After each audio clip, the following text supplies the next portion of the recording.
E aí, pessoal, beleza? Estamos de volta para mais uma videoaula de geografia, hoje com o tema dinâmica populacional. Nós vamos falar um pouco aí como é que a população mundial e a brasileira foi se transformando ao longo desses anos, ao longo desses séculos, e como é que hoje é o comportamento dessa população. Ela está crescendo, ela está diminuindo, esse crescimento ou essa diminuição ela é igual nos lugares do mundo, como é que é essa distribuição geográfica populacional. Nós vamos estar vendo também aí a interpretação de um gráfico muito importante, que são as pirâmides etárias, né, que vai perceber ali como é que essa população vem se comportando no sentido das taxas de natalidade, de mortalidade, ela é que é dividida por sexo, né, masculino e feminino, e também por população idosa, por população adulta e população jovem. A gente vai fazer aí uma interpretação de algumas pirâmides etárias. Mas antes disso, é importante a gente entender o processo histórico de como foi o crescimento da população mundial e brasileira, quais são as teorias que vão referenciar sobre as dinâmicas populacionais, né? O nome que a gente dá para o estudo de população é de demografia. E nós vamos entender então como que essa ciência demográfica analisa e interpreta essa dinâmica populacional. Bora lá ver então? E como é que essa população está distribuída pelo mundo? Hoje, estima-se que nós temos no planeta 7,6 bilhões de habitantes. E a expectativa é que esse número aumente, a gente chegue a 10 bilhões de habitantes em 2050. Porém, essa população ela não está distribuída de forma igual, ela não está bem distribuída. Nós temos países com muitas pessoas e países que vão ter aí um crescimento demográfico baixo. Além do que você vai ter áreas que são inóspitas para ocupação populacional, como por exemplo áreas desérticas, áreas de florestas. Só para vocês terem noção, dos 10 países mais populosos do mundo, 57% desses 7,6 bilhões estão essas pessoas, ou seja, desses 7,6 bilhões, 57% estão concentrados em apenas 10 países. Para vocês terem noção, o país mais populoso do mundo é a China, que está aí com 1,4 bilhão de habitantes, seguido depois pela Índia, que tem 1,3 bilhão, e a tendência é que a Índia cresça ainda mais. E aí depois você vai ter uma lacuna muito significativa, e aí entra nos milhões, o terceiro país mais populoso do mundo é os Estados Unidos, aí com mais ou menos 329 milhões de habitantes. A Indonésia vem aí na quarta posição com 270 milhões, seguidos por quem? Pelo Paquistão, que passou o Brasil esse ano. O Paquistão tem 216,5 milhões e o Brasil está em torno de 210 milhões de habitantes. Então vejam, boa parte desses 7,6 bilhões concentrados aí em apenas 10 países, né? Mais da metade. Agora, claro, quando você tem uma população que cresce de forma exponencial e não há uma distribuição de renda adequada, não há um processo de equilíbrio na sociedade para que essas pessoas possam ter uma vida digna, com qualidade de vida, com boa alimentação, saúde, habitação, você começa a ter um problema associado a esse grande número de pessoas, porque essas pessoas não vão ter acesso àquilo que dá um mínimo de subsistência. E aí nós temos problemas que vão começar a aparecer, e que já aparecem, evidentemente, como a questão da miséria, do desemprego, da violência. Agora, lembrem-se que não é o tamanho da população que vai determinar se um país ou se uma população ela é pobre ou ela é rica, e sim a concentração e distribuição de renda. Quanto maior for concentrada a renda, maior a probabilidade de pobreza. Quanto menor for concentrada a renda e melhor for a distribuição dessa renda, menos miséria, menos desemprego, menos violência. Nós vamos ver aí que existem teorias demográficas que vão dizer o seguinte: olha, o problema da fome, da pobreza no mundo está o número significativo de pessoas, né, da população. Outros vão dizer não, está na distribuição. E a gente vai discutir um pouco dessas teorias daqui a pouquinho. Bom, aqui nós temos um gráfico mostrando a projeção da população mundial e como ela cresceu ao longo do tempo. Então, a partir de 1990, nós temos cerca de 5,3 bilhões de pessoas no mundo.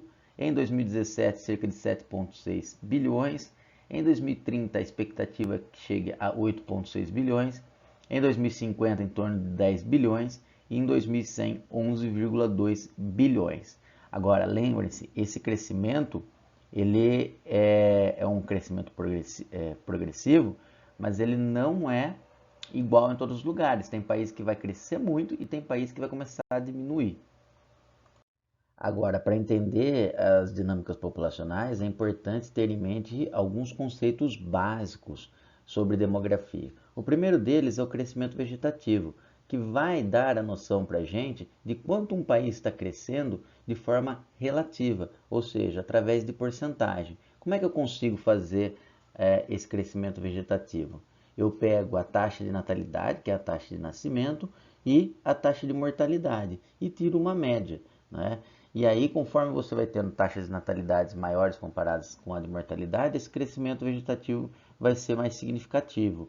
Quando você tem aí uma taxa de mortalidade mais significativa que de natalidade, você vai tendo aí um crescimento menor desses países. Agora, há outros fatores que vão contribuir para esse crescimento vegetativo. Uma diminuição da taxa de natalidade e um aumento da expectativa de vida faz também com que esse crescimento vegetativo diminua.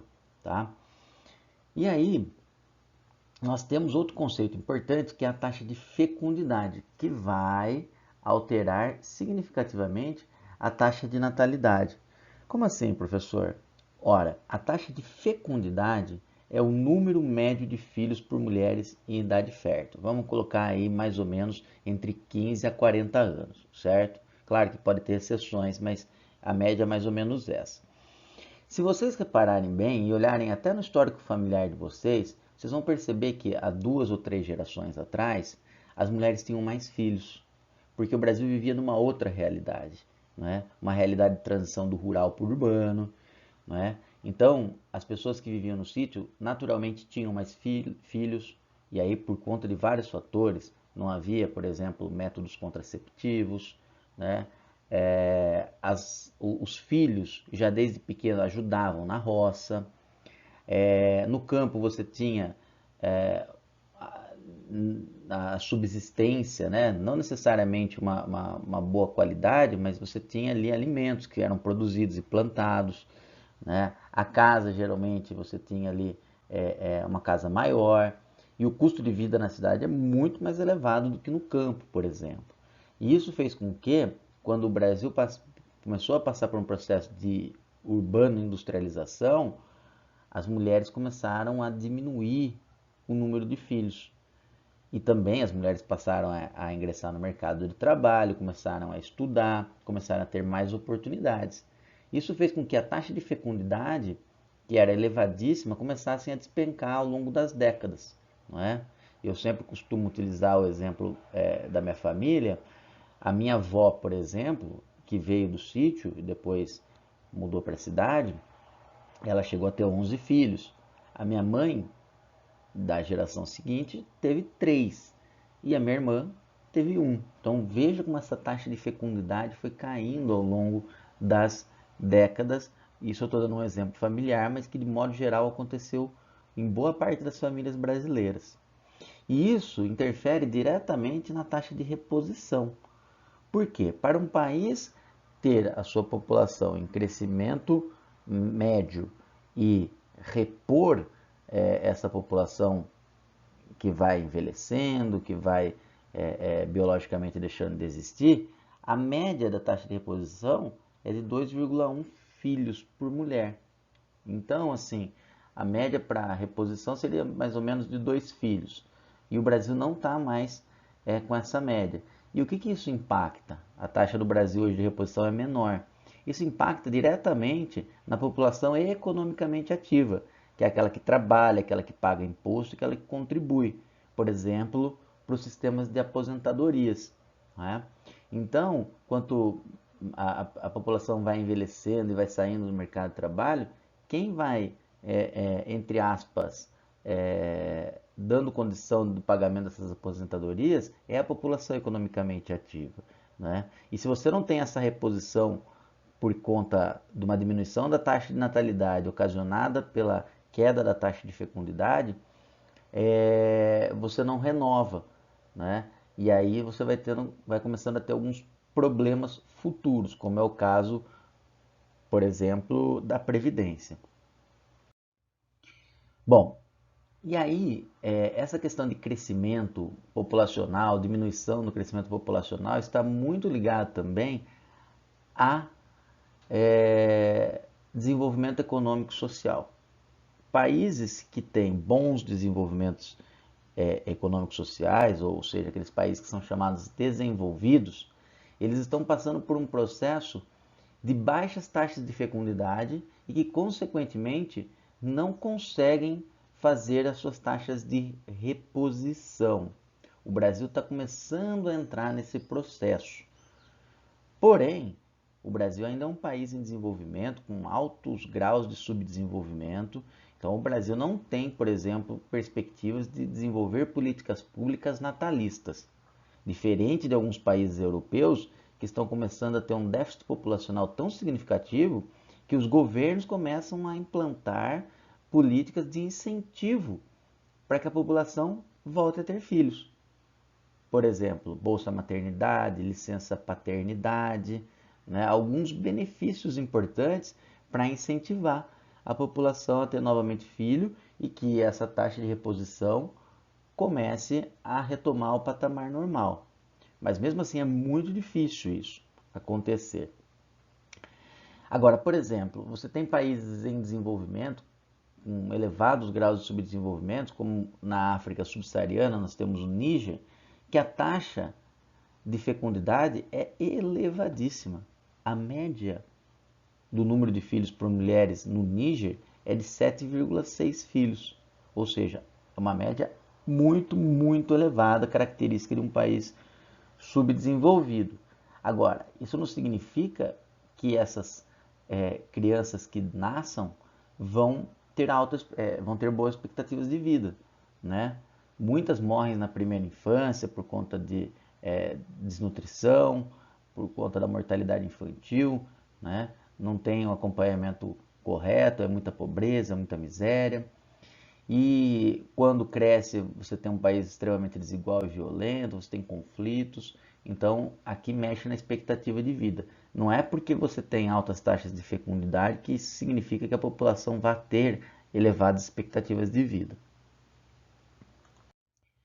Bom, e aí nós entramos num outro ponto importante que vem de um processo histórico de como essa população mundial ela foi evoluindo, como que ela foi crescendo, como é que ela foi se estabelecendo no globo terrestre, né? Esses quase 8 bilhões de pessoas que nós temos. Para medir uma população, ou seja, para mensurar, para contar uma população, existe um instrumento chamado censo demográfico. O primeiro censo demográfico foi implementado no Império Romano, né? Então, logo depois de Cristo, ali no primeiro ano depois de Cristo, contabilizou ali qual era mais ou menos a média de pessoas existentes em Roma, no Império Romano, que seria cerca aí de 250 a 300 milhões de habitantes, mais ou menos aí entre a população do Brasil e a dos Estados Unidos, né? Os Estados Unidos tem 350 milhões, o Brasil 210 milhões. Vamos imaginar que seja a população dos Estados Unidos. No Brasil, o censo demográfico ele é realizado a cada 10 anos, tá? Então, desde o século XX, o Brasil vem contabilizando através do IBGE, vai batendo nas casas, perguntando quantas pessoas tem, vai fazendo outras pesquisas também. Porém, esse ano, por conta da pandemia, o censo foi deixado para o ano de 2021, ele foi adiado, tá? Mas o censo é muito importante porque ele faz um raio-x de como é a nossa população. Ele não só conta as pessoas, mas ele também faz várias perguntas importantes para ver como que essa população está vivendo, se ela está vivendo em boa qualidade de vida ou não. E aí isso serve como referência para o governo depois criar políticas públicas para tentar melhorar a qualidade de vida da população, certo? Mas voltando para essa questão da evolução demográfica, quando que nós vamos ter uma explosão demográfica ou um aumento significativo da população? Com um processo de urbanização. E esse processo de urbanização está muito ligado à Revolução Industrial no século XVIII e XIX, né? Principalmente na Europa, que é o berço da Revolução Industrial. E aí as pessoas passam a ocupar as cidades. E aí com esse processo de urbanização, você vai tendo aí uma necessidade de saneamento básico, de desenvolvimento de medicamentos e aumento da expectativa. Então a tecnologia vai trazendo novas possibilidades. Mas sempre foi assim? Não, na primeira Revolução Industrial era o caos. Muitas pessoas morriam, né? Não tinha saneamento básico, não tinha medicamento. Final do século XIX, início do século XX, que as coisas foram começar a melhorar para ter um aumento da expectativa de vida. Agora, o mundo, e principalmente a Europa, passa por uma explosão demográfica, ou seja, os países industrializados, como ali França, Inglaterra e posteriormente ali Estados Unidos, Japão, vai ter aí uma explosão demográfica, ou seja, um aumento significativo da taxa de natalidade, né, do crescimento vegetativo desse país, principalmente no pós-Segunda Guerra Mundial, que era um período de reconstrução, era um período onde tinha que recompor a população que acabou muitas delas morrendo na guerra, durante a guerra. E aí esse período pós-Segunda Guerra, que foi o período áureo do capitalismo, principalmente nos países desenvolvidos, na década de metade da década de 40 até a década de 70, esse período ficou conhecido como Baby Boom, né? Ou seja, teve um boom de nascimento. E aí nós começamos a perceber, principalmente com o encarecimento do custo de vida, algumas mudanças de hábitos que começam nos países desenvolvidos e depois eles se espalham para os países em desenvolvimento. Demora mais, que é o caso do Brasil, demora mais para acontecer o que aconteceu nos países desenvolvidos. E aí houveram algumas mudanças de hábitos, como por exemplo, já que você tem um custo de vida elevado, isso levou as pessoas a ter uma diminuição das taxas de fecundidades nesses países europeus desenvolvidos. Por quê? Ora, porque você vai começar a viver nas cidades, o custo é muito caro. É custo com escola, é custo com alimentação, é custo muito elevado para alimentação. Geralmente os pais trabalham, né? Então tanto o homem quanto a mulher, e isso vai fazendo com que as pessoas comecem a se programar, a se planejar melhor para ter filho, não vai tendo um filho atrás do outro, né?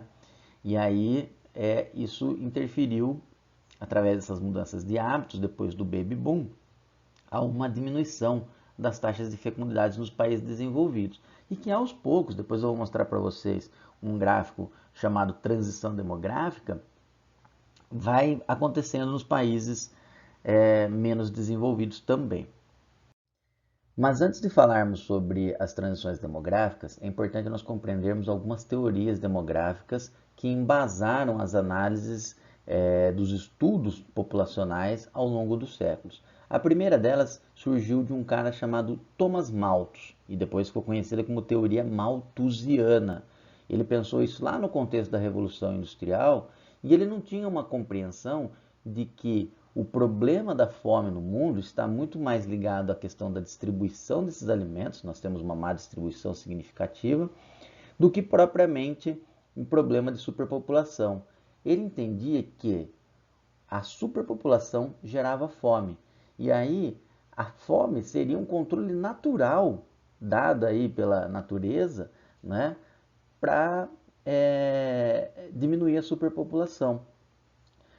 Hoje, né, a gente sabe que não faz o menor sentido o que ele está dizendo, mas mesmo assim ele ia dizer que a população ela cresce em forma geométrica, enquanto a população, enquanto a produção agrícola ela cresce em forma aritmétrica. Então é aquele lance matemático do PA do PG, né?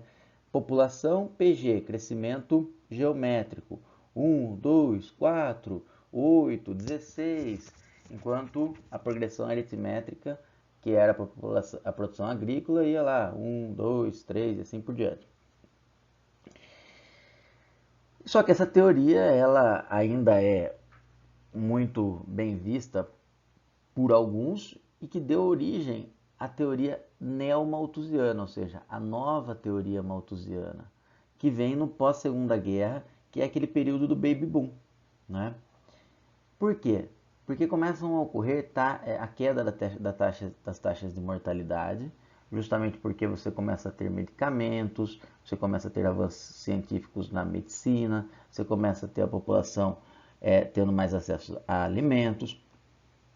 E isso vai levar a um processo de superpopulação. Nos países mais pobres, para essa população neomalthusiana, ela é responsável pela pobreza.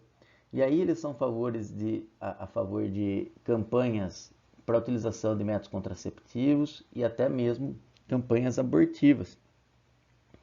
Então os neomalthusianos, eles bebem dessa fonte da teoria de Malthus, certo? Já outra teoria que surge no século XX é a teoria reformista, que vai falar assim, não, o que o Malthus está dizendo não faz sentido. Por quê? Para você diminuir o tamanho da população e fazer com que essa população viva em melhores condições econômicas, é preciso você desenvolver políticas públicas que atendam de fato essa população, como por exemplo educação, uma saúde de qualidade, uma habitação digna. Você tem uma boa redistribuição de renda, onde as pessoas possam ganhar bem, onde elas possam viver de uma forma melhor e adequada. E através dessas melhores condições econômicas, naturalmente esse crescimento populacional reduziria. É mais ou menos o que acontece, por exemplo, nos países europeus, onde você tem um estado de bem-estar social. Então, quando você dá melhores condições, naturalmente esse número de pessoas, de filhos, né, a taxa de fecundidade vai diminuindo. E por fim, a outra teoria que está bastante em voga e que também bebe da teoria malthusiana lá do século XVIII é a teoria ecomalthusiana, que também veio no século XX e vai dizer assim, olha, do jeito que a coisa vai, nós temos um desequilíbrio. O Malthus dizia que era em relação à agricultura, os ecomalthusianos vão dizer assim, não, os recursos naturais existentes hoje não suportam mais o crescimento populacional.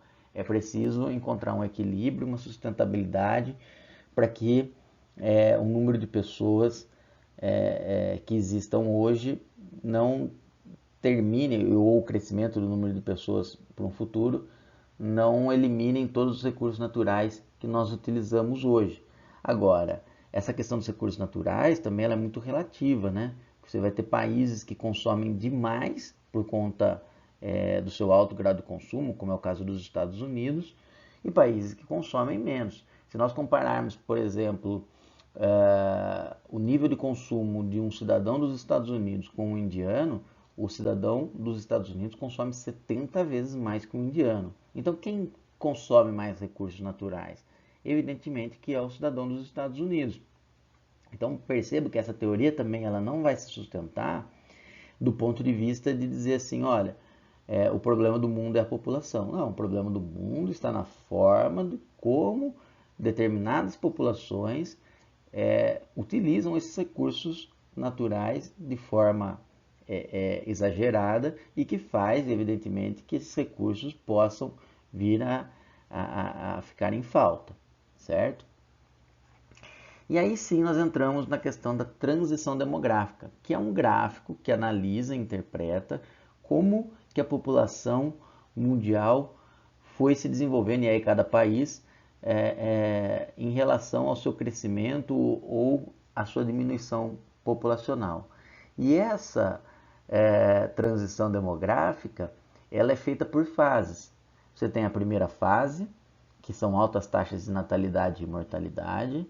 A segunda fase, que são altas taxas de natalidade e queda de mortalidade. A terceira fase, que são queda nas taxas de natalidade e estabilização da mortalidade. E a quarta fase, que é a estabilização dessas taxas de natalidade e mortalidade.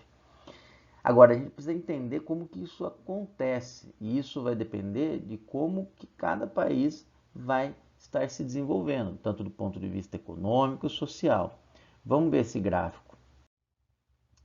Antes de ver esse gráfico, é importante a gente entender como que a gente denomina essas fases.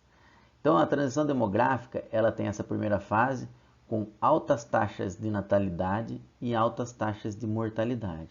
Consequentemente, essa população, ela não envelhece, ela é uma população jovem.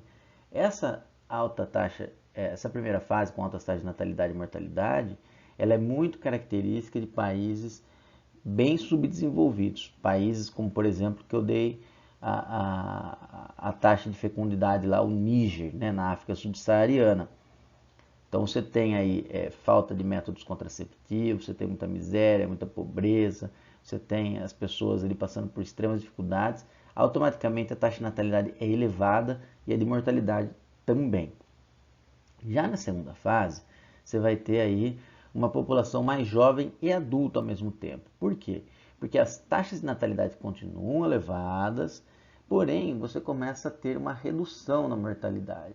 Isso por conta de melhores condições aí para se alimentar, você tem um acesso maior a hospitais e a remédios, isso vai fazendo com que a taxa de mortalidade comece a diminuir.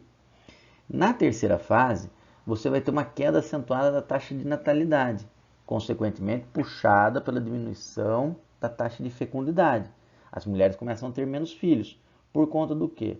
Elas começam a se inserir no mercado de trabalho, elas começam a estudar, o custo de vida nas cidades começa a ficar mais elevado, o acesso a métodos contraceptivos fica muito mais facilitado e, consequentemente, a taxa de natalidade vai despencando. E automaticamente você também tem a estabilização da taxa de mortalidade. Cada vez mais acesso a hospitais, a alimentação, mesmo com um custo de vida elevado, mesmo com muitas dificuldades, essa taxa de mortalidade ela vai ficando estabilizada, ela não se eleva. Não é? E por fim você tem a estabilização, que é boa parte aí dos países europeus que passaram lá por um processo de industrialização, estão hoje, né? Que é o envelhecimento da população e automaticamente o encolhimento dessa população. Por quê? Porque você vai tendo a estabilização da taxa de natalidade e mortalidade, você não consegue repor a taxa de reposição dessa população, lembra lá de 2,1, e essa população começa a encolher. Muitos países europeus estão passando por isso. E aí eles passam por um outro dilema, que é o processo de migração, principalmente vindo do continente africano, onde eles fizeram um processo de colonização. Então é muito comum você ter imigrantes indo em direção à Europa.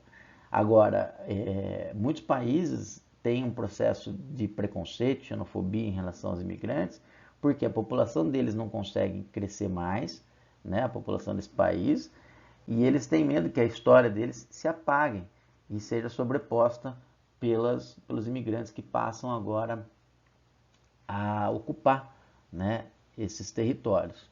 Então, assim, é uma discussão muito complexa e que a gente vê aí na Europa muito comum a questão da xenofobia contra imigrantes. E esse é o famoso gráfico da transição demográfica. De modo geral, a maior parte dos países vão passar por essas 4 fases. Alguns mais rápidos, outros mais demorados. Os países menos desenvolvidos, ou seja, aqueles mais pobres, eles estão na fase 1, onde você tem elevada taxa de natalidade e elevada taxa de mortalidade por habitante, certo? Então isso vai fazer com que a população desse país seja jovem. Conforme vai melhorando as condições em relação a saneamento básico, em relação a acesso a medicamentos, em relação a acesso a alimentos, você vai tendo uma queda significativa da taxa de mortalidade. E aí você tem uma aceleração demográfica, porque a taxa de natalidade continua elevada. Conforme você vai tendo aí acesso aliás, você vai tendo um custo de vida mais elevado, a mulher vai entrando no mercado de trabalho, você vai tendo um custo de vida na cidade muito mais alto do que era no campo. A taxa de natalidade começa a despencar. E, consequentemente, essa taxa de mortalidade, ela está estável, não é? E aí, então, você tem a fase 3. O Brasil está entrando nessa fase 3 de desaceleração demográfica, está nessa transição da fase 2 para a fase 3. E, por fim, você vai ter aí a fase 4, que é a estabilização da população, que é quando você tem o equilíbrio, né, entre taxa de natalidade e mortalidade. Agora, perceba um crescimento vegetativo. Aqui o crescimento vegetativo ele é baixo, né, e ele cresce na fase 2 e depois ele despenca na fase 3 até se estabilizar na fase 4. Lembra lá da taxa de fecundidade? Aqui tem um exemplo de como era o Brasil. Eu falei lá sobre o meu exemplo familiar e olha como que ele se concretiza e se reflete através desse gráfico. Até 1940, a média de filhos por mulher era 6,1 no Brasil. Depois aumentou para 6,2 na década de 50, aumentou para 6,28 na década de 60 e a partir da década de 70, urbanização, custo de vida elevado, trabalho, menos tempo. O que começa a acontecer? A média que era de 5,75 cai na década de 80 para 4,3, em 91 para 2,89. Até aqui a taxa de reposição tá bem, até o ano 2000, 2,3. Lembra lá que a taxa de reposição é 2,1. E aí ela cai para 1,90 em 2010. Ou seja, a partir de 2010 o Brasil já não está mais repondo a sua população, né? Não é que não está repondo, não está mais repondo de acordo com para manutenção do crescimento. Porque se a gente pegar, por exemplo, e analisar o crescimento absoluto da população brasileira, ela continua crescendo, mas ela já cresce num ritmo muito, muito mais lento do que anteriormente, tá? Então, isso vai interferir na população absoluta brasileira, que lá na frente vai começar a diminuir, né? Ela não vai começar a diminuir a partir de agora, mas ela vai chegar um momento que ela vai chegar no seu ápice e começar a diminuir, porque você tem as pessoas cada vez menos tendo filho, né? Então veja, a média de mulher na década de filho por mulher na década de 40 era de 6, caiu para mais ou menos 2 em 2010. É uma queda significativa que atinge a população, os números, né, de crescimento populacional. Aqui nós temos um outro gráfico comparando o crescimento vegetativo da população brasileira, né? Então aqui, ó, vejam, de 1950 nós tínhamos uma taxa de natalidade de 44,4%, foi caindo até chegar em 2020 com uma taxa de natalidade de 15,66%. Comparado com a taxa de mortalidade, que era alta também, na década de 50, ela começou a cair e hoje ela está em 8,4%.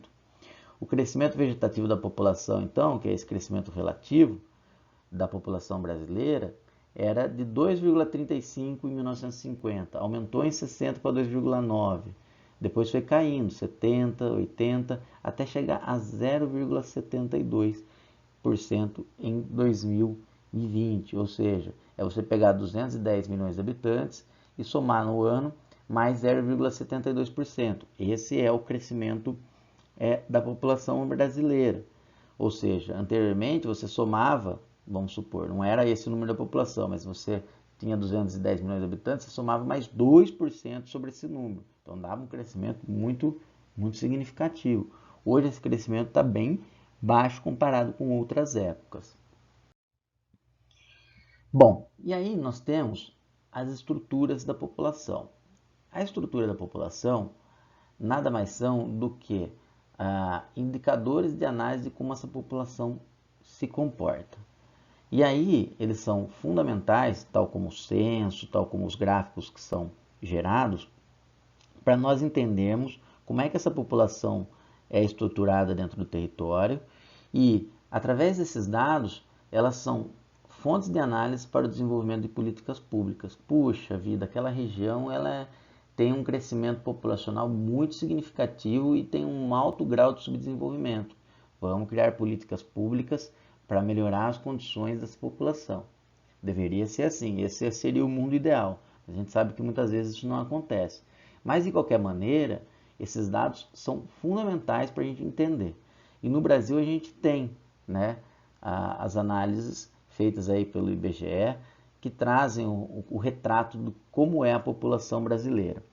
E dentro desses indicadores, nós temos alguns gráficos importantes que vão ter aí a medida através de faixa etária, de sexo, da população economicamente ativa e a população economicamente inativa. Né? Por exemplo, o que é uma população economicamente inativa? É aquela que não vai estar mais contribuindo significativamente com o mercado de trabalho. Né? Por exemplo, os aposentados ou até mesmo estudantes, né? Que não são considerados ainda população economicamente ativa. O que seria então o principal gráfico, ou qual seria o principal gráfico para fazer uma análise da população? Seria a pirâmide etária. O que seria essa pirâmide etária então? Ela é um gráfico que vai representar através da faixa etária. O que é a faixa etária? Idade. E gênero, no caso aqui não é nem gênero, é sexo, tá? Feminino e masculino. E através de dados coletados, pesquisa, censo, eles vão ser transformados e vão gerar um gráfico. Esse gráfico, ele tinha um formato geralmente de pirâmide. Hoje, com as mudanças da estrutura demográfica em vários países, ele já não tem mais o formato de pirâmide. Alguns países ainda mantêm o formato piramidal e outros vão tendo aí uma espécie de um formato de bujão de gás. E vocês vão entender o porquê. Porque cada pirâmide etária, o formato dela, vai refletir como é que essa população tem se comportado em relação ao seu crescimento ou não. Bom, como que essas pirâmides etárias são formadas? Esses gráficos ou essas pirâmides etárias, elas são formadas em barras. Essas barras vão determinar a faixa etária, ou seja, a idade, que vai ser dividida por gênero, ou no caso sexo, de um determinado lugar. Então, do lado esquerdo, você tem a representação da população masculina. Do lado direito, a representação da população feminina. E o intervalo de faixa etária é a cada 5 anos. Perfeito? Então, você tem lá, por exemplo, taxa de natalidade de 1 a 5 anos, depois de 6 a 10, e assim vai. E também você vai tendo a divisão entre pirâmide jovem, pirâmide adulta e pirâmide idosa. Como é que ela é dividida? Bom, a população jovem, ela vai dos 0 aos 19 anos. A população adulta, ela vai dos 20 aos 59 anos. E a população idosa, dos 60 anos em diante. Esse é um exemplo de uma pirâmide etária clássica que mostra uma base larga e que depois ela vai afunilando. Nós aqui temos a idade, de 0 a 4 anos, a base, 5 a 9, 10 a 14, 15 a 19. Essa é a população de jovens. Dos 20 até os 59 anos, de adulto. E daqui em diante, de idosos. O que essa pirâmide nos mostra? Que a taxa de natalidade no Paquistão, em 2015, que tinha uma população de 180 milhões de habitantes, 188 milhões de habitantes, você tem altas taxas de natalidade, porque a base é larga. Então, geralmente em países em desenvolvimento, aqueles países que estão ainda na primeira fase ou na segunda fase da transição demográfica, a tendência é que a base seja larga e a população economicamente ativa vai afunilando e a população de idosos diminua significativamente. Olha, entre 90 e 94 anos, nós temos 0%, tanto masculino quanto feminino. Compensação, 6,8% da população paquistanesa está aqui formada por meninos de 0 a 4 anos e mais 6,3% de meninas. Ou seja, só entre 0 e 4 anos nós temos praticamente 13% da população paquistanesa. É um número significativo, né, de jovens. E isso confirma que nós temos uma elevada taxa de natalidade. Então, o Paquistão está aí entre a primeira e a segunda fase da população, da transição demográfica. Significa, então, que aquela pirâmide que eu mostrei agora há pouco para vocês é uma pirâmide etária jovem. Por quê? Boa parte da população desse país está entre os 0 e 19 anos, que significa que ela tem uma base larga e o topo estreito. Quem está no topo? Os idosos. Tem muitos idosos? Não, porque eles morrem antes, né? Não chegam a essa fase. Poucos conseguem chegar a essa fase, então o topo vai ser estreito. Significa que esse país tem altas taxas de natalidade e fecundidade, associado às altas taxas de mortalidade. Então, basicamente, esse país está na primeira fase da transição demográfica. Como eu estava dizendo para vocês, é característica de países em desenvolvimento, com alto grau de subdesenvolvimento, que é o caso do Paquistão, que inclusive em termos absolutos passou o Brasil recentemente na 5ª posição de país mais populoso do mundo. O Brasil hoje é o 6º. O Brasil já teve uma pirâmide igual àquela? Já, e eu vou mostrar um comparativo para vocês.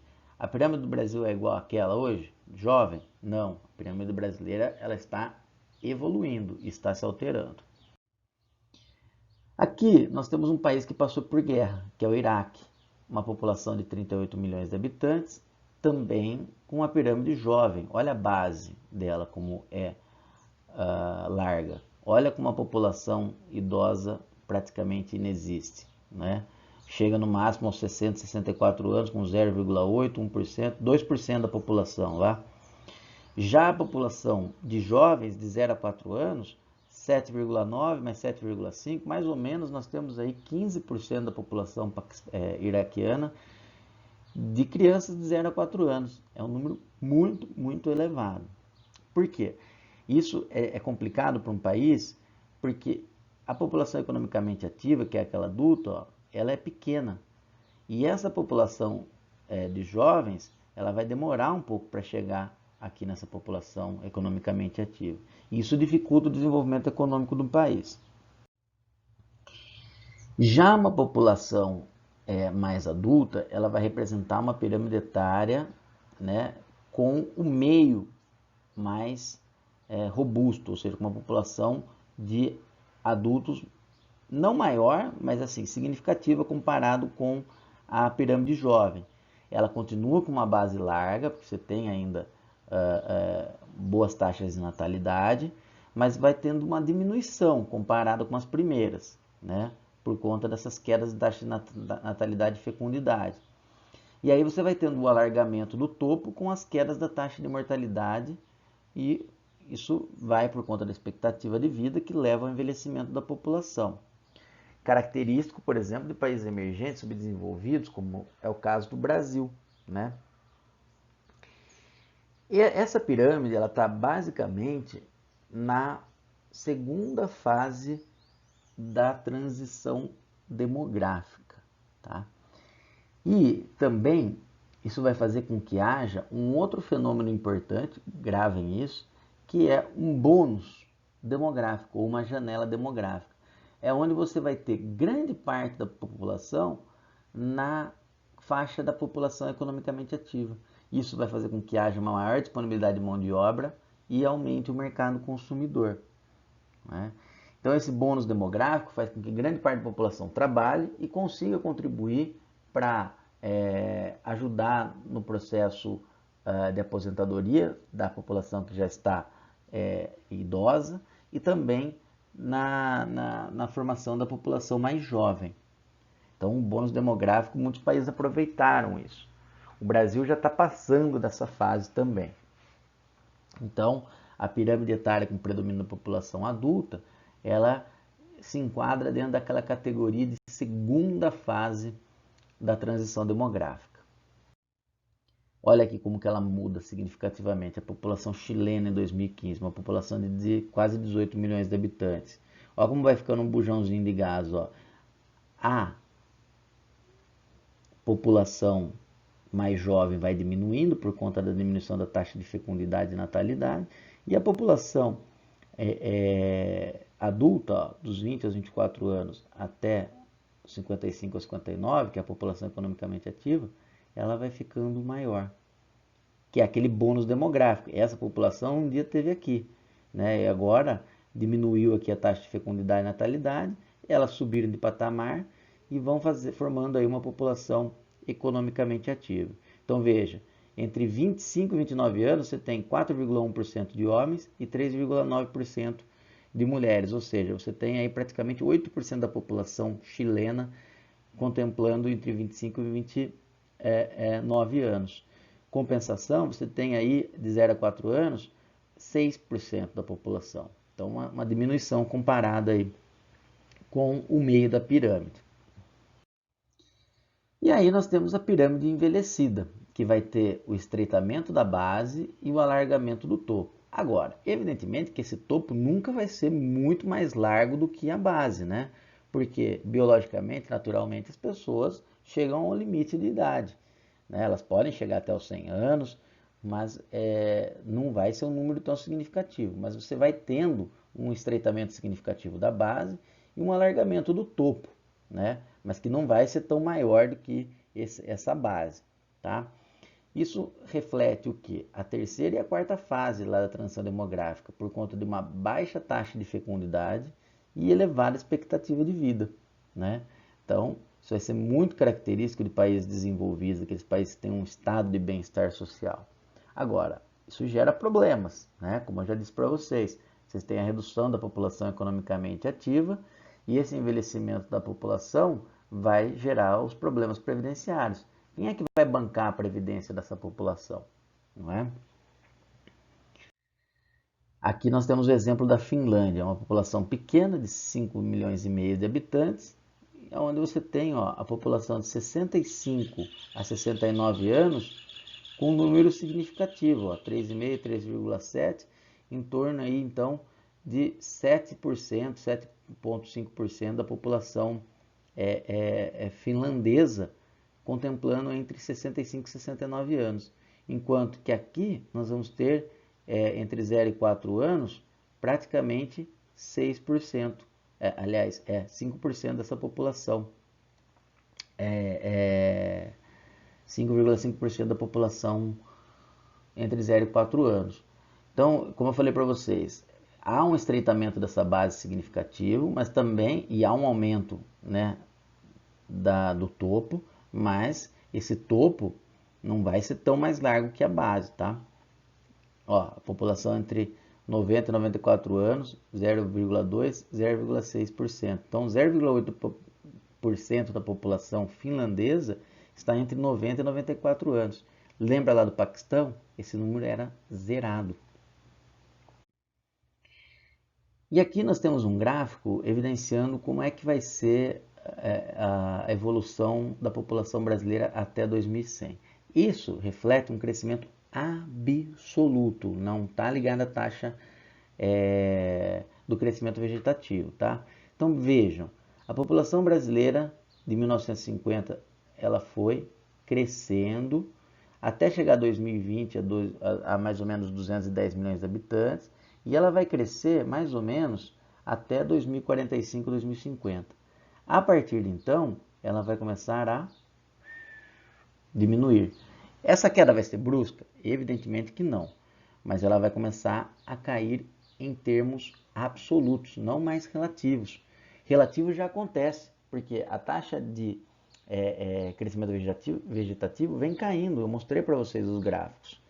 Era 2,9 em 1940, hoje ela está em 0,8%. Agora, isso não atingiu ainda o número de crescimento absoluto da população brasileira, que continua elevado, que continua crescendo, mas já num ritmo bem menor. E quando chegar 2045, 2050, esse número absoluto vai começar a cair. E vai começar a cair de forma suave. Então, mais ou menos, em 2100, a expectativa, isso pode, evidentemente, que é uma projeção. Isso pode diminuir ainda mais, ou caso você tenha aí um crescimento significativo da população, que eu acho difícil, pode aumentar, voltar a aumentar. Mas a tendência é que a população brasileira em 2100 volte aos patamares do que nós estamos hoje na década de 2020. Ela vai atingir aí em torno de 270, 280 milhões de habitantes em 2050 e depois ela começa a cair, porque a taxa de reposição ela não vai ser feita como vinha sendo feito anteriormente. E aqui nós temos a pirâmide etária do Brasil em 1950. Essa pirâmide etária brasileira em 1950, que reflete uma população de 53 milhões de habitantes, 54 milhões de habitantes, mostra que o Brasil em 1950 estava com uma população jovem, na fase 1 da transição demográfica. Olha essa base da pirâmide. 16%, mais de 16% da população brasileira tem entre 0 e 4 anos. Então isso mostra uma taxa de natalidade elevadíssima. A população de 80 anos ou mais era 0,1, 0,2%. Eu me lembro até a década de 90 que quando criança eu imaginava, nossa, mas a pessoa que passou dos 80 anos é uma pessoa muito idosa, nossa, conseguiu chegar numa idade muito elevada, né? Hoje já está mais natural as pessoas chegarem aos 80 anos. Não que a maioria da população chegue, porque a média da expectativa de vida da população brasileira gira em torno de 74 e 75 anos. Mas é mais comum você ver as pessoas chegando aos 70 com mais vitalidade. E 60 anos, que começa a fase idosa, você tem várias pessoas que estão ali muito joviais, né? Uma expectativa de vida bem significativa. Mas voltando então à ideia, em 1950 a população brasileira era uma população estritamente jovem, com base larga da pirâmide e estreitamento da sua população adulta e população idosa. Em 2017, olha como isso muda significativamente. O Brasil entra naquela ideia do bônus demográfico. Olha onde está a maior parte da população concentrada, entre 20 e 24 anos até os 35, 39 anos. Então você tem 8% da população entre 35 e 39 anos, você tem aí mais ou menos 8% também entre 30 e 34 anos. Enquanto isso, a base ela vai diminuindo. 3,7, 3,5, então você tem em torno de 7% da população, mesma coisa de 5 a 9 anos. Então a população adulta ela começa a se sobrepor em relação à população mais jovem. E a tendência é que essa população adulta venha a aumentar essa população de idosos e conforme você vai tendo a diminuição da taxa de natalidade e de fecundidade, número de filhos por mulheres, a tendência é que isso diminua ainda mais, né? Essa base se estreite ainda mais e essa população adulta vai começar também mais para frente se estreitar e essa população idosa aumentar. Veja, lembra lá que eu falei, era só entre mais de 80 anos, você tinha 0,1% da população. Aqui, entre 80 e 84 anos, você tem já 1% da população. Olha como cresceu o número de idosos no Brasil. Isso para uma população de mais ou menos 211 milhões de habitantes. E a projeção para 2100 é que o Brasil chega a 200 milhões de habitantes. Tem várias projeções, né? Vai depender muito do comportamento populacional, mas é uma tendência muito clara que a população brasileira comece a diminuir e você tem aí então uma mudança significativa, né, dessa pirâmide etária. Essa é uma pirâmide envelhecida. Então veja o Brasil passando por as transições. Passou pela pirâmide jovem, hoje está numa pirâmide adulta e vai chegar numa pirâmide envelhecida. Em 2100, a expectativa é que a população de 0 a 4 anos brasileira chegue em torno aí a 4,5% da população. Comparado aos 6% da população entre 70 e 74 anos. Olha como envelheceu demais. Olha como diminuiu também aqui a taxa de população adulta e como aumentou significativamente o topo dessa pirâmide, né? Então, isso são reflexos das mudanças demográficas que vão acontecendo nos países do mundo. Cada país tem seu ritmo, cada país tem sua forma. Tem país que está lá na primeira fase ainda e vive uma explosão demográfica. Tem país que está completamente envelhecido e tem país que está no meio do caminho, que é o caso do Brasil. Perfeito? Então, aqui nós encerramos essa aula de demografia. Alguns conceitos importantes foram passados para vocês. Espero que vocês tenham gostado e estaremos juntos numa próxima para mais uma videoaula de geografia. Um beijo no coração de vocês e até uma próxima.